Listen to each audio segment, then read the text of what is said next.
현대 사회에서 중년기를 맞이하는 많은 사람들이 건강한 수명을 연장하기 위해 노력하고 있다. 중년은 신체적으로나 정신적으로 중요한 변화가 일어나는 시기로 특별한 관리가 필요하다. 이 이야기는 중년의 건강 수명 연장을 위해 꼭 알아야 할 비결들을 중심으로 전개된다.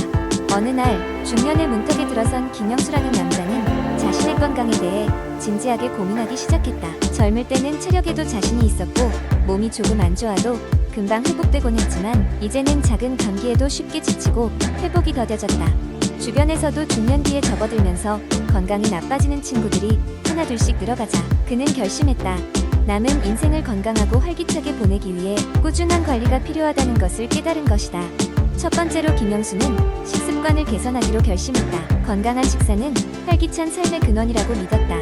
영양가 있는 식재료를 사용해 직접 요리를 하기 시작했다. 매일 아침 신선한 야채와 다양한 견과류로 만든 건강 샐러드를 먹고 점심에는 균형 잡힌 단백질과 섬유질을 챙겼다. 저녁에는 가볍고 소화가 잘 되는 음식을 섭취해 소화기 건강에도 신경 썼다. 다음으로 규칙적인 운동을 계획했다. 처음에는 걷기부터 시작했다. 매일 아침이면 집 근처 공원을 돌며 걷기 시작했고 차츰 계단 오르기나 가벼운 근력 운동을 병행했다. 운동은 체력 증진뿐 아니라 정신적으로도 안정감을 주었다. 뭔가 꾸준히 해낼 수 있다는 믿음은 그의 삶에 활력을 불어넣었다. 하지만 건강한 체력만으로는 충분치 않았다. 김영수는 정신건강의 중요성도 깨달았다. 스트레스를 줄이고 마음을 다스리기 위해 그는 명상과 요가를 배우기 시작했다. 정기적으로 요가 강습에 참석하며 점차 마음의 평화를 찾게 되었다. 하루를 시작할 때 명상으로 마음을 다스리자 일상에서 받는 스트레스가 크게 줄었다고 느꼈다. 마지막으로 그는 사람들과의 관계도 신경 썼다. 가족과 더 많은 시간을 보내고 친한 친구들과도 자주 만나 교감했다. 그의 경험에 따르면 사회적 교류는 외로움을 방지하고 심적 건강에 큰 도움을 주었다. 또한 새로운 취미 활동을 통해 다양한 사람들을 만나고 즐거운 시간을 가질 수 있었다. 결국 김영수는 건강 수명 연장을 위한 이러한 노력이 결코 특별한 방법이 아닌 작은 습관의 변화를 통해서 이룰 수 있는 것임을 깨달았다. 그의 일상은 더 이상 단조롭지 않고 매일매일이 새로운 기대로 가득 찼다. 시간이 흐르면서 그는 중년이라는 시기가 올바른 관리를 통해 행복하고 건강하게 살아갈 수 있는 시기임을 확신하게 되었다. 두 번째 이야기, 한때 다이어트를 결심하는 사람들은 칼로리 제한을 철저히 지키거나 극단적인 식단을 수행해야 한다는 인식이 강했다. 하지만 건강하게 살을 빼는 것은 그저 체중 감소 이상의 의미를 가진다. 건강한 다이어트란 몸에 무리를 주지 않으면서 지속 가능한 방법으로 생활 방식을 변화시키는 과정이다. 이러한 목표를 이루기 위해 필요한 몇 가지 팁을 공유하고자 한다. 먼저 자신만의 이유를 찾는 것이 중요하다. 왜 다이어트를 통해 몸을 변화시키고자 하는지에 대한 명확한 이유가 있어야 이것이 단순한 유행이나 충동적인 시도가 아닌 장기적인 변화를 위한 첫 발걸음이 된다. 건강상의 문제를 해결하거나 더욱 활기찬 생활을 영위하고 싶은 이유들이 될 수 있다. 목적의식을 뚜렷하게 설정하면 의욕이 사그라들 때마다 되돌아볼 수 있는 지침이 된다. 다음으로 식사 일지를 작성하는 것이 좋다.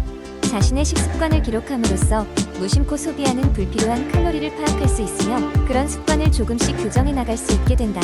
더불어 매 끼니마다 다양한 종류의 식품을 섭취하여 다양한 영양소를 골고루 챙기는 것이 중요하다. 이를 통해 오메가3 지방산, 비타민, 미네랄 등의 필수 영양소를 충분히 얻을 수 있게 되며 이는 에너지 대사와 전반적인 건강에 기여한다. 운동을 시작하기에 앞서 자신에게 맞는 프로그램을 찾는 것이 중요하다. 마라톤을 시작하거나 헬스장에서 무리한 웨이트를 하려는 부담을 가질 필요는 없다.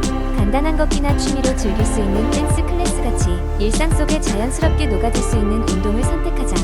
이는 지속 가능한 운동 루틴을 만드는 데 큰 도움이 된다. 또한 운동을 습관화하는 것 역시 장기적으로 큰 이점을 누리게 해줄 것이다. 수면 또한 무시할 수 없는 요소이다.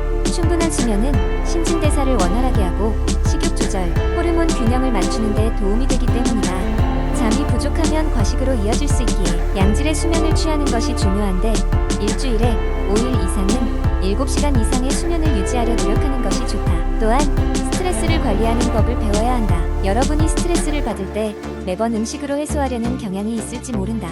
그러므로 명상, 요가, 심호흡과 같은 스트레스 감소 기법을 배워 활용하면 좋다. 이런 기법들은 불안감을 줄여주고 폭식이나 충동적인 의사결정을 막아줄 수 있다. 마지막으로 자신의 성취를 작은 것부터도 인정하고 보상하는 것을 잊지 말자. 특정 목표에 도달했을 때 자신을 작게라도 칭찬하는 일은 의욕을 북돋아주고 노력에 대한 만족감을 높인다. 물론 이 보상이 건강하지 않은 음식이어서는 안 되며 새로운 운동복을 구매한다거나 오랜만에 문화활동을 즐기러 가는 등 정신적으로도 기쁨을 주는 방식이면 좋다.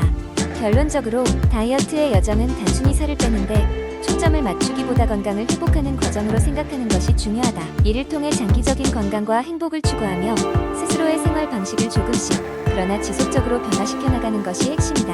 세 번째 이야기. 옛날 옛적 소박한 마을에 서늘한 바람이라 불리는 지혜로운 스승이 살고 있던 때가 있었다. 그 마을 사람들은 일상의 여러 문제 때문에 스트레스를 많이 받고 있었다. 어느 날 마을의 젊은 청년인 준수가 스승을 찾아왔다. 스승님, 제 마음이 너무 무겁습니다. 하루하루가 너무 힘들게 느껴져요. 준수는 고백했다. 서늘한 바람은 준수를 따뜻하게 바라보며 말했다. 내가 들려주는 이야기를 한번 들어보겠니? 스승은 말했다. 옛날에 나도 스트레스를 많이 받았단다. 매일매일이 전쟁 같았지. 하지만 어느 날 나는 숲속 깊은 곳에서 신비로운 토끼를 만났어. 그 토끼는 나에게 이렇게 말했지. 내 삶은 언제나 고요하다. 아무리 바람이 불어도 나는 내 자리에 그대로 있지. 처음에는 그 말을 이해하기 어려웠지만 차츰 깨닫게 되었단다. 그것은 받아들이는 힘이더군. 그때부터 스승은 스트레스를 다루는 방법으로 명상을 시작했다. 매일 아침 일어나면 그는 숲속으로 가서 자연의 소리에 귀 기울이며 마음을 진정시켰다. 마을 사람들에게도 명상의 중요성을 전파했다. 단순히 눈을 감고 깊이 숨을 쉬고 마음을 비우는 연습을 통해 자신을 다스리는 법을 배웠다. 하지만 문제는 귀찮음이었다. 많은 사람들이 그것이 나에게 효과가 있을까? 라는 의구심이었다. 그래서 스승은 심플리파이라는 철학을 제안했다. 더하기보다는 빼기를 통한 스트레스 감소법. 그것은 바로 단순하게 사는 것이었다.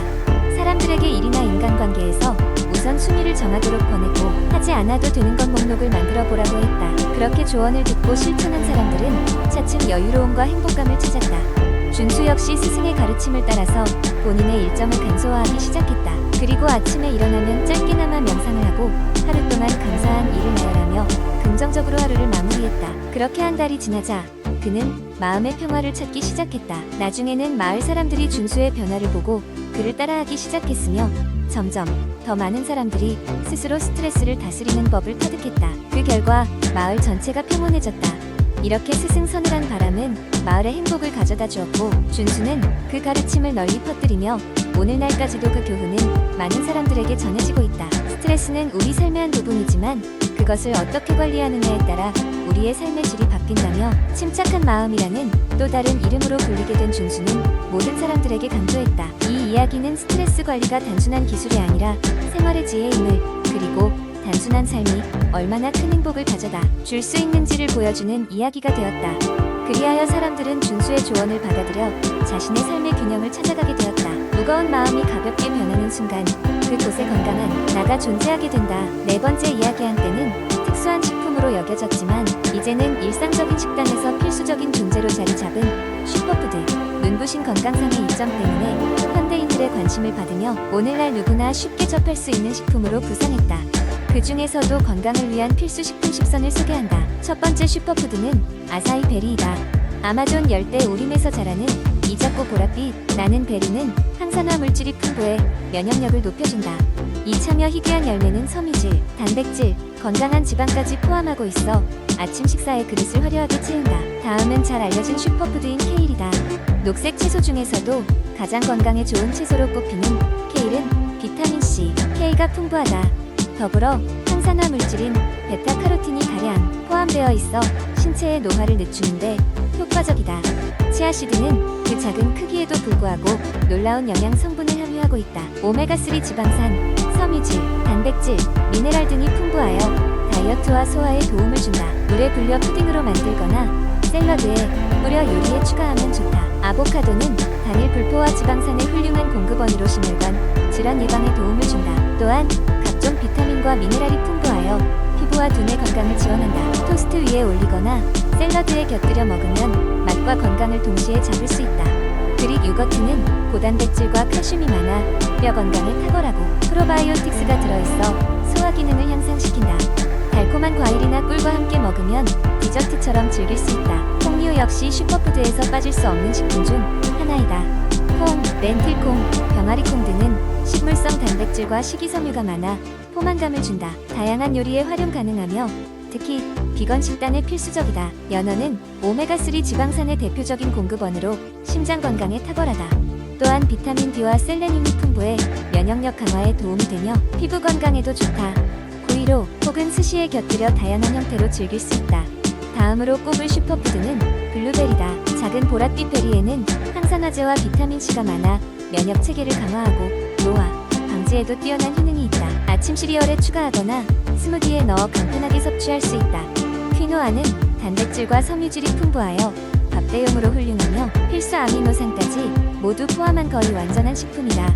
다양한 요리와 결합할 수 있어 그 활용도가 크다. 마지막으로 브로콜리는 비타민C와 K의 훌륭한 공급원으로 항산화 기능을 하며 식이섬유가 많아 소화에 도움을 준다. 쪄서 샐러드로 혹은 볶아서 간편한 요리로 섭취하면 좋다. 이처럼 다양한 슈퍼푸드를 일상 속에 적절히 섞어 균형 잡힌 식사를 한다면 건강한 삶을 유지하는 데 큰 도움이 될 것이다. 모든 영양소를 풍부하게 섭취하며 우리 몸에 활력을 불어넣어주는 이 슈퍼푸드들은 단순한 유행을 넘어 건강관리의 필수 요소로 자리 잡았다.